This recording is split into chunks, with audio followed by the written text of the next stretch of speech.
Good afternoon. How are you? Well, I did go to my doctor today, and he told me that I could go walking, but of course, right now it's raining, so I'm sitting underneath a covering so that I can remain low and dry, if you will. So this is going to be a sit and talk instead. Doctor said I should just listen to my body if it's tired, if my conditioning is off, but I can walk around. And now I can carry more than 10 pounds. I can carry 25 pounds, which still doesn't cover a lot of the things that anybody would ever carry if they had to. So I really have to wait another 2 weeks to get a true clean bill of health as to lifting things as well. There are a lot of troubling things going on. Gaza probably takes up the center ring in the sense that Gaza has been pounded land and air with an assault by the Israelis. And the reason I mention that is because the United States, by Biden and others, is trying to have, well, if not a ceasefire, pauses, so that there's a chance that there could be a double state decision.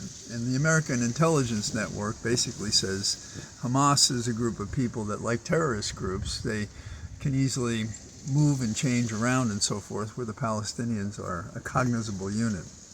I hate to rely on any of these facts because I can't tell you what is the truth of the matter. But we do know that the attacks continue. Now, Netanyahu gave a speech today, which I did happen to hear because I was driving to see my doctor, and he said there would be no ceasefire. He says, there was no ceasefire in America when Pearl Harbor happened. There was no ceasefire after 9/11. And so that's why Biden and company are doubling down on saying, well, then maybe we can use pauses, if it's the language is the problem. But it's pretty clear that there'll be no agreement if we continue to pound the living daylights out of that land.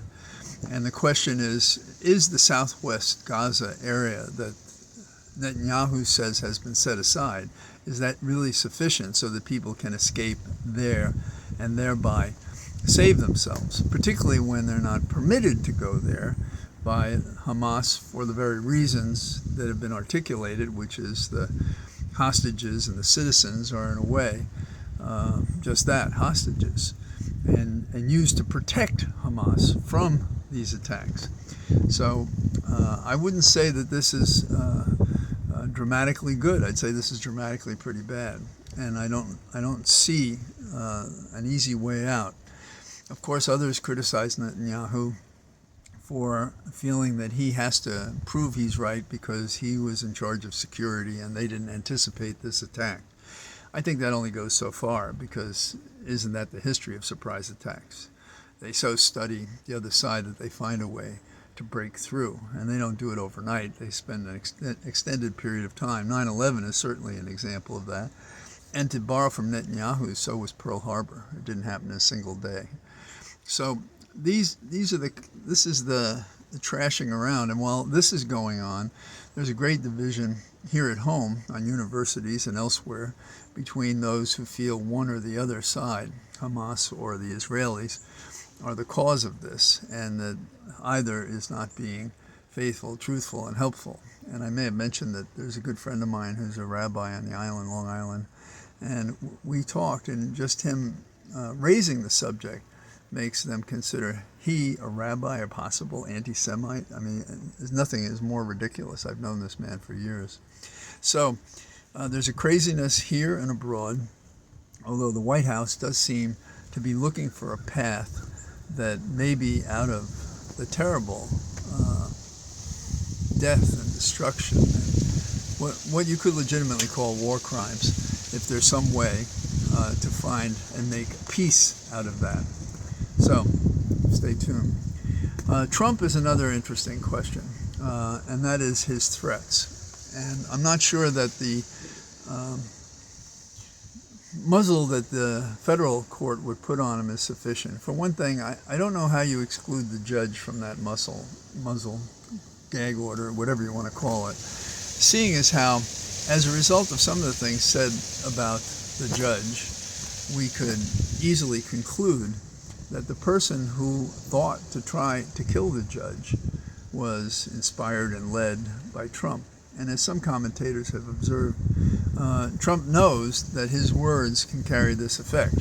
So he filed a paper in court saying the contrary, saying, you can't hold me accountable for what I say. You should hold people accountable for what they do, which is a misleading piece of political bullshit because he knows what effect it has. Going back to the beginning, long before we saw how he would use threats and coercion, he said he could shoot somebody in Times Square and nobody would do anything about it. So now he makes the suggestions of what violence people could take, and then some do. So you have one judge who's been fining him increasing amounts in the civil case being tried by the Attorney General, questioning the amount of damage that has been done by Trump by his various corporations and family organizations and members of his family and people in his corporation. And then we have the case before Judge Chutkan, and she has lifted the gag order against Trump, and now she's put it in place again because of things he said. And among the things he's not supposed to say is he's not supposed to attack any potential witness. And about 45 minutes, according to some reports, after the judge reissued the order, Trump went out and attacked the former Attorney General Barr, his Attorney General, which appears to directly contradict the order. So now we wait and see what the judge will do with that. The conversation more and more is saying, if you're going to do anything, you got to put him in jail. You know, whether it's a day, 2 days, fining him.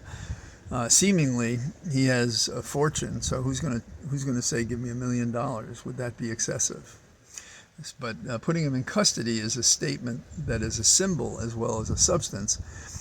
Gives credibility to the fact that this is a man not above the law. Because if we did any of these things, there'd be an order, and 2 days later we'd be in the jail until we could assure the court we wouldn't do it again. And that's not happening here. Now, as a young prosecutor, I saw this. There was a conspiracy drug case that I was working on, and in fact, I was working on it with Rudy Giuliani in his good days before he became whomever it is that, or whatever it is he is now. And I was at an East Side restaurant, and the brother of one of the defendants in the case came over to the table I was at, and she poured a drink on my head. Now, I was taught as a kid never to hit a girl, and she was a fine woman, but she was expressing herself over her brother. Well, let me tell you what a razzing I took in the U.S. Attorney's Office for that. And they talked about convening a grand jury for her obstruction of justice. I said, no, that's too embarrassing. You just can't do that. And when you leave the U.S. Attorney's Office, they have really a hazing. And so they put together a whole bunch of nonsense about that incident. Now, that's one kind of incident, but the other kind of incident is I was prosecuting a case, and it was another drug case, and it was a very serious one. It involved organized crime. And the FBI and DEA had gotten reports that there was a threat to my life. Well, by that time, I had, I don't know, I guess a false sense of security, or que sera, sera. There's not so much you can do about it. And I wasn't the only one who went through this. We used to lecture about these things, about conspiracies and the things to be worried about. So this does happen, and this is real, and people try to have no fingerprints on these threats or coercion. So I saw a fair amount of it. So I think these orders are important, given the one-to-one effect, the mapping function, if you will, between what Trump says, you know, to assail and attack individuals and suggest that these are people that are, you know, undeserving of our respect and should be, I don't know, something should be done with them. And the people are responding, and that's just not acceptable. So I think we have to ratchet up the attacks on Trump for this kind of reckless language, leading to an objective he knows very well is the outcome. Finally, because I had to travel across country somewhat today, through the county where I live, I covered ground past lots of creeks and small rivers and so forth, and what I observed was the water level was really low. Now, there are a couple of reasons for that. One is, of course, the drought. But the other is excessive development, particularly if you use well and septic, is compromising the watersheds and compromising the aquifers where the water resides. And if you run these bodies of water down, what happens is you see mud come out of your faucet if you're coming from a well. The other thing is that the Potomac River, which is the river that a lot of these creeks and rivers feed into where I am, is low. In fact, one farmer told me he was voting for me for soil and water because I oppose the excess development in the West that depends on well and septic, not any kind of public water. But the public water comes from the Potomac, so the counties to the east depend upon that.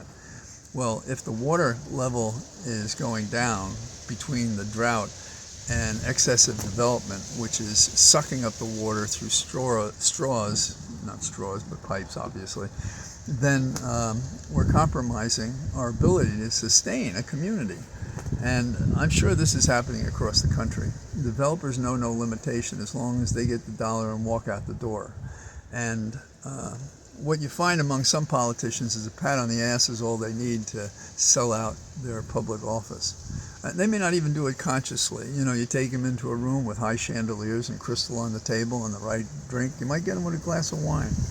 The fact that they're being recognized by these people who are basically stealing our future, because you have to plan on all the variables that matter when you're developing, and these guys don't do that. So imagine me spinning tomorrow when it's not raining and not windy in my cathedral of trees. So I'm glad I could visit with you today, and I look forward to talking to you tomorrow. Take care. Bye-bye.